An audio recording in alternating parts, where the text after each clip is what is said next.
So I'm making French country bread. It's a sourdough bread.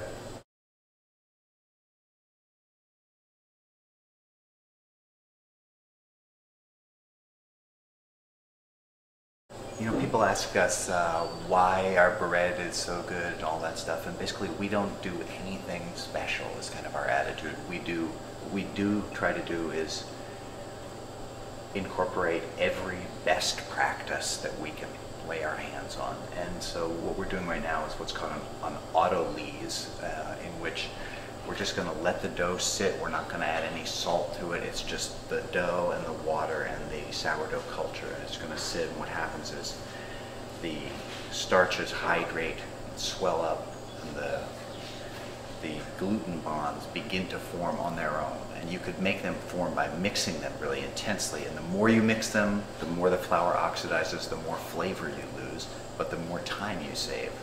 So we're just going to let it sit, and it's going to do its work on its own. We're not going to get quite the volume of a loaf that we would get if we mixed really hard, but the flavor will be a lot better, the color will be better, and the nutritional quality. Basically, from my perspective, everything will be better. Because if we wanted to mix this dough to a state of maybe not complete, but relatively full development, we could mix it. We could mix it for 15 minutes and it would be strong and beautiful and have a big, gluten window you can stretch like this and be all fabulous. But the flavor would be really bad. The loaf would look ugly, it would taste bad, and so on. We'll just let it sit, and you'll see. 40 minutes, we'll add a little salt to it. We'll turn the mixer on for a matter of seconds, and it'll be beautiful. So we're going to take it out of the mixer in just a few seconds. I'm going to add salt to it first. But if you look at this, see it tearing? It's very, very underdeveloped. This is, the gluten is very weak. It's very young. Now, if this were an industrial bakery, or if we were using a lot of machines, or if we were trying to put out huge quantities of bread, we would say, oh, I got to mix the hell out of that because the gluten isn't developed enough.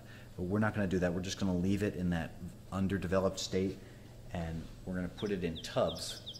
And after a while, we're going to let it sit just all by itself, and then after a while, we'll fold it. And that folding, where you take these molecules that are all like this and you pull them by folding it, it lines them all up, and they create sheets, which is development. And so just these pull and fold movements can move a dough from being completely weak and lacking structure to being very strong and having a lot of structure, but you don't beat it, you don't beat a lot of air into it, you don't rip it, you don't do anything, you just pull it.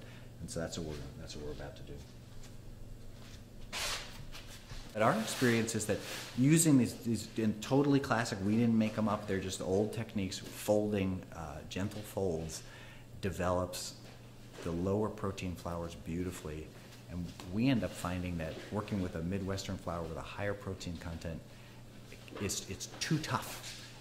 It'll harden up almost. It's like, my metaphor, it's like massaging Arnold Schwarzenegger. These are big, powerful, muscular feeling doughs. When you, even with just a little bit of work, they get tougher than we want them. So we look for a much tenderer dough under our hands, and we feel like it's our responsibility to develop hand technique that doesn't tear it as we go, and to use these folding techniques that bring strength to the lower protein doughs.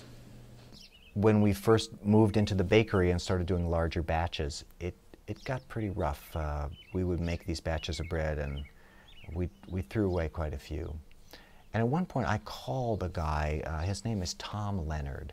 He's a very famous baker, a great proponent of whole grain, local grain baking. He wrote probably the first book on how to plant your own wheat and harvest it and grind it and bake with it. And he's a terrific, terrific guy, very generous, unbelievably experienced. And I said to him, Tom, I'm going crazy here. I've set up this bakery and I'm trying to bake this bread, and I feel like I'm in the ring with a 300-pound gorilla, and every time I see an opening, I try to sneak in there and land a punch, and then he just clobbers me. And he said, okay, Stefan, he said, just calm down. He said, I want you to imagine every time that 300-pound gorilla gives you an opening, don't hit him. Run in there and kiss him. And of course, what do you do with this kind of advice? I thought, okay, I can work with that. Well, it happened that like the next day or something, my whole family was going out of town. And I thought, okay, man, I'm going to the bakery. I'm going to start working with this flour. And whatever it says it wants, I'm going to give it to it. If I have to stay out there awake for 2 days, I'm in. I am in and I give up. Whatever it wants, it gets. Well, that batch of bread was beautiful. And so that little lesson about surrendering and giving up these practices that I had developed working with these super bomb-proof flours, I said, oh man, I got to throw that stuff out of the door. I have to learn to be more gentle. I have to learn to be much more precise about the amount of moisture that I'm adding to the flour. I need to understand, bread making is a very long process. It takes many days often. And so you can imagine that as a life cycle. Well, different flours have different life cycles. And it's not just like, oh, they're dog years, 7 years to one, and now my dog's 99 years old. But my dogs aren't 99 years old. They're like puppies, but they're going to die sooner than I am. So everything has its own cycle. And it turns out that this flour that we were using at that time, the farmer ground flour we were using at that time, it had this very weak period in it.